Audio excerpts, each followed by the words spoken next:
You're about to hear something that few people get to hear. Two constitutional law attorneys discussing the problems with our legal system, how we really feel about the state of our constitutional rights, and what we can all do about it.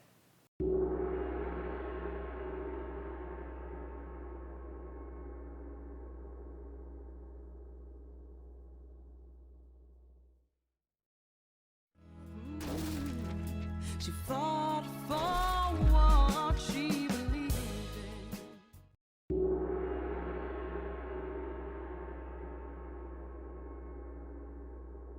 I'm very excited because my interview today is with attorney Jerry L. Steering, a true heavy hitter in the world of excessive force and police misconduct law. So if you're not familiar with Southern California lawyers, you're about to hear from one of the most powerful, most successful, most qualified Fourth Amendment attorneys you can find. This guy is long on experience and short on bedside manner. He calls it like he sees it, and he doesn't mince words, which is my kind of attorney. He's also got salty language, just like me, and is a New York Jew transplanted to California, so he reminds me of my family. He practices in sunny Newport Beach and all over the Southern California region, and has been suing the police in California for 37 years. Jerry is responsible for some seriously important case law, and I suggest that you go to his website, I've put a link in the description, to learn more about his significant professional accomplishments. And also, he has tons of very helpful information about suing the police, and I use his website as a resource simply because it is so useful. Jerry has published law review articles and other academic work, and is very generous to share his knowledge and experience with us today. I created this first video as an introductory teaser of our full interview, where I picked some of my favorite highlights to whet your appetite. The full interview starts after this teaser video, and it's worth watching in its entirety if you're an auditor who wants to know how to make your audits more effective for producing real, substantive change in police protocols.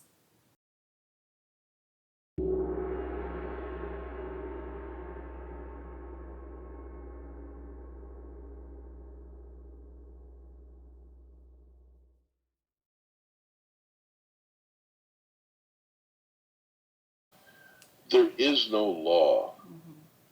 The law is merely a calculation of probabilities of what's likely to happen to you based on circumstances that continue to change, Right. legally and factually. Right. Anybody that thinks that there's such a thing as the law is incorrect. And anybody thinks that there's such a thing as the original Constitution is, again, incorrect. Okay. It's all made up. It's all of it is made up. Everything. Yeah. Anybody that thinks there's such a thing as the Constitution have never read a U.S. Supreme Court case.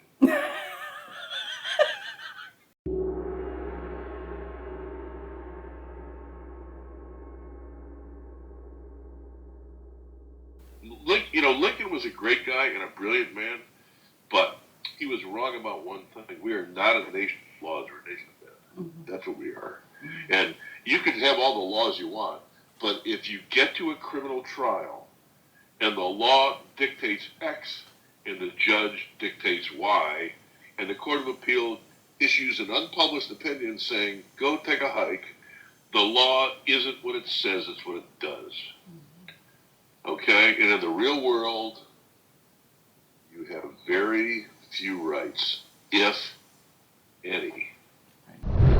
The analysis they go through isn't whether or not the founders thought that it would be a good idea. It has nothing to do with what the founders thought. And all the horse shit that you've been hearing from Ted Cruz and little Marco Rubio, who are both lawyers, about the original Constitution is just horseshit. Yeah, original intent doesn't factor into it. The original intent is that there isn't the original intent. Right.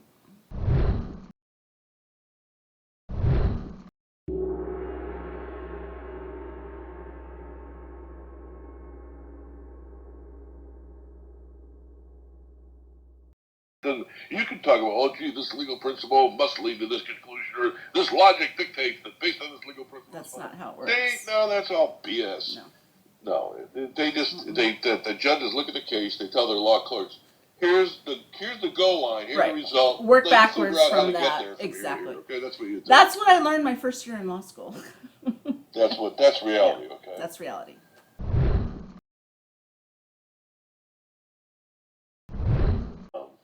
That everybody's full of it. The world is just shades of brown because everybody's full of it, and you need to be full of it in the right way. Because a judge can make a case come out any way they want to. That's actually a very good point. I think that auditors may not realize the impact that judges have. And if they think you're a jerk, you're not going to get anywhere. You're not going to even make it to a jury. And if you think just because the law dictates a certain result that that's going to happen, you're mistaken, okay? That's not the world.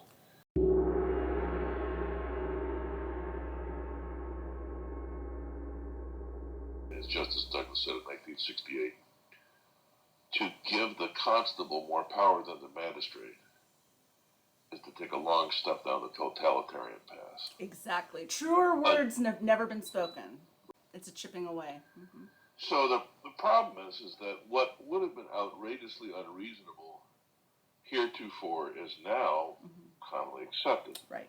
A lot of the evidence in it. What you do is you're chopping away at the constitutional protections, not because you want to strip protections from the innocent, but because you don't want the guilty to walk free because of the mistake by the constable. That's what's going on. That's what's been going on Forever. forever. Yeah. I mean, 1970, he has a case called Monell versus Department of Social Services. Monell changed everything. Yeah, it did. Just like Graham.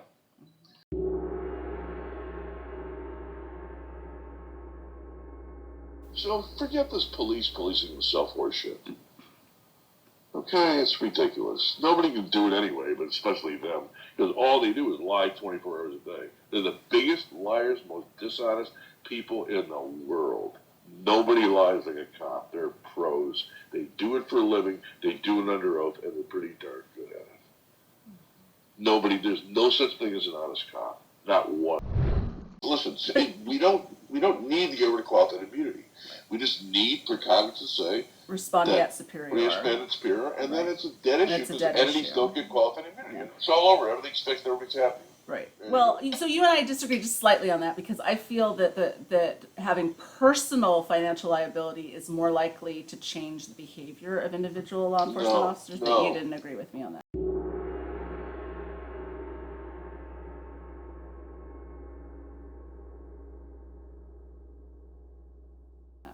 No, but you're why. wrong, and I'll tell you. No, Why? I'll Tell me why. Because it's never going to happen. But as far as no constitution, you don't have. First of all, you do not have a constitutional right not to identify yourself to a cop. So that hasn't been established. Yes, it has. You need to put a context around that because if you if you're detained.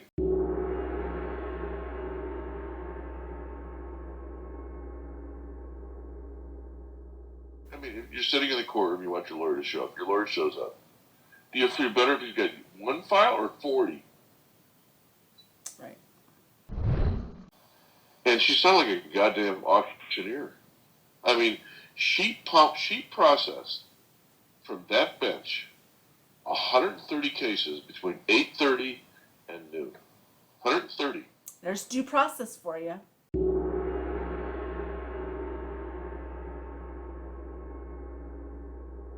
This is what I asked the cops. I said, look, when you're in a situation where to restrain somebody in a manner, or to do a search in a manner, or to point a gun or not to point a gun in a manner, in other words, to do what you think is going to enhance your safety, it'd be unconstitutional, but nonetheless it would enhance your safety. Do you choose the constitutional route, or do you choose the more safe route? And every single cop out of about 1,000 that I've asked that to has said, I choose the safe route. Right. By the way, cops don't know the law. No. If you think they do, you're mistaken. Oh, I don't think any auditor thinks that cops know the law. No, but look, look. They're terribly misinformed. Here's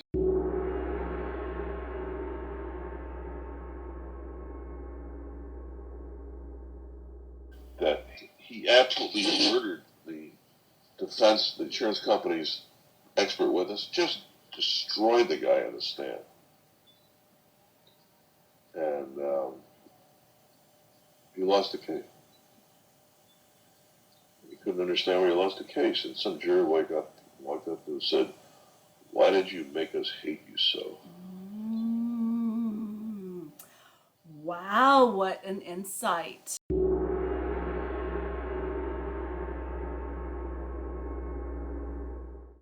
Juries give money to people they like, and they don't give money to people they don't like. It's really simple. And in the movie, Tom Cruise says, a trial is an exercise in placing blame. And he's exactly right. A trial is an exercise in placing blame. If the jury detects or thinks or believes that you're taunting the cop to get a reaction that you can then say, ha ha, ooh, I got you, and then go sue them, you're not getting jack shit from them, okay? You get $1. They don't give a shit about you. They don't care about anything. Nobody cares about nothing except themselves. Right. You need to be the one they're going to like, and the cops got to be the one that they're going to blame.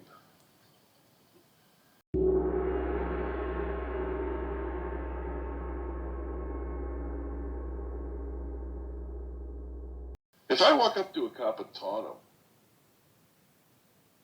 say your mother wears army boots, or whatever I say to him, and taunt him for a half an hour, and he turns around and slugs me, nobody's going to feel sorry for me. They give me $10. Okay. So, You know what I mean? and the You know, come reason on. that matters, because some auditors would say, I don't care about the money, I don't care about the $10, I want my day in court, I want to be vindicated, this is about taking my power back. Yeah. The reason well, you that can go represent yourself in court. How Okay, about that? the reason don't that call me. matters is you're not going to find Jerry Steering or any other attorney who's going to want to take that case, because they're not going to want to work so that you can feel powerful and vindicated. They work because they expect a jury to compensate you, and that's how they get paid. So Look, unless there's money if I in want it. to kick their ass, what do you think a jury's going to want to do? Yeah. If you want to win, you're going to have to be the party that a bunch of dumbass white people like more than the cop. You're talking about the jury. Yes. Okay. So And that's who that's your stupid. audience is. So the thing is that the auditors don't realize that their audience is not their subscriber base. The audience are the dumbass white people who are going to be judging them in 4 Yeah. years. They're the ones with the thin blue line flags in the back of their truck. Right. That's Those- who's going to be those are judging good. their Okay. ass. Okay.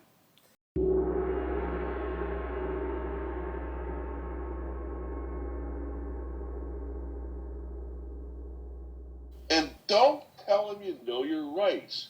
Number one, because you don't. Because you ain't a lawyer. So don't think you do because you're in some goofy thing on the internet. Or some of your goofy friends told you about it. You don't know jack shit about rights, okay? Okay, you know a few things. So don't tell the cops you know your rights, because that's going to just set them off. It's antagonistic. You want to advance the cause of liberty. Yeah. Do something that's going to win in court. Because you can advance all the rights you want to advance, but if you lose, not only is there mud on your face, but you're doing a disservice to your fellow citizens. To everyone who comes after you. Don't be an idiot. Shut your mouth. You don't know your damn rights. And don't act like you do. The second you say that, you're going to get a club in the side of your head. And see if you can do anything about it. Go ahead. Go ahead. Go through the trial process. Wait all those years. No, I mean, listen, most of them have some kind of personality disorder. Or they just don't give a shit about whether or not they come off as an idiot guy. Ooh. assholes, the cops. Look, listen, the reason I'm saying this is because that's how they're viewed. They're Look, perceived. I hate the cops. Ah, that's what I was trying to get you to say before. But I hate those people as much as I hate the cops. Half the time I'm cheering for the cop to bash the guy's head in. Because I want to sock him in the jaw because of his goddamn mouth. And if I feel that way, you're going to get a dime in court. Right.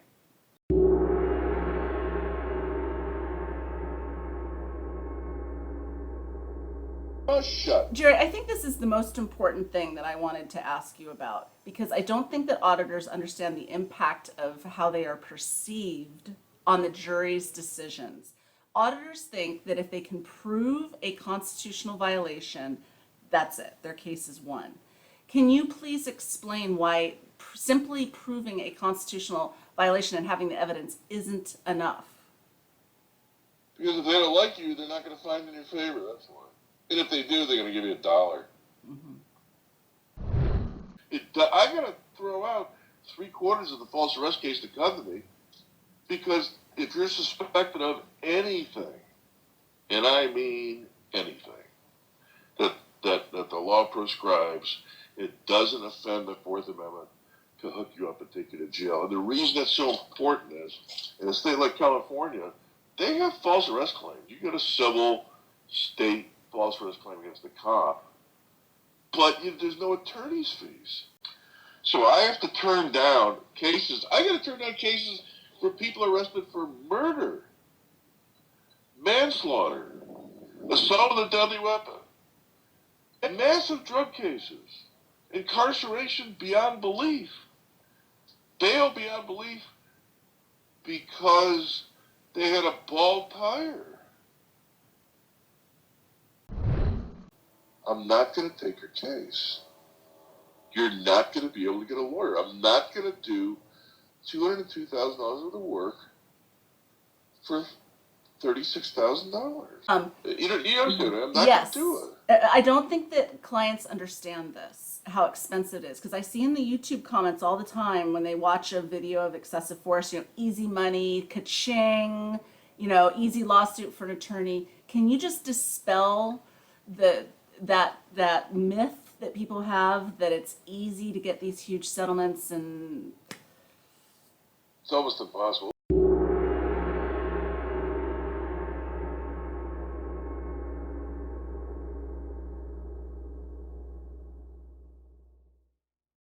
If you want to be successful in vindicating all of our rights,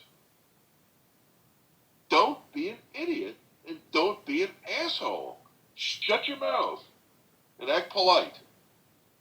Otherwise, you don't have any rights if nobody's going to care about them. They don't exist. If a right is not enforceable, it doesn't exist. Qualified immunity is among us. It's everywhere. But if you want to get paid and you want some sympathy, act in a sympathetic manner. Don't say, I don't consent 50 times. If the cop tells you to get out of your car, shut the F up and get out of your car. If you think you have the right to be in it, you're wrong. They don't need jack shit to get you out of that car.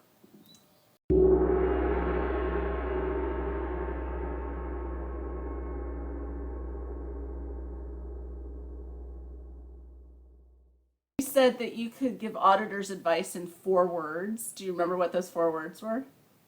Yeah. Go Shut ahead. the F up. Yeah, you can say the whole word. That's okay. My channel's not monetized. No. You know what else? No. I'll say it. I'll say it. Shut shut the your fuck mouth. up, auditors. Shut up. Quiet. Fifth Amendment. You're good at the First Amendment. You're terrible at the Fifth Amendment. Silence. Just shut up.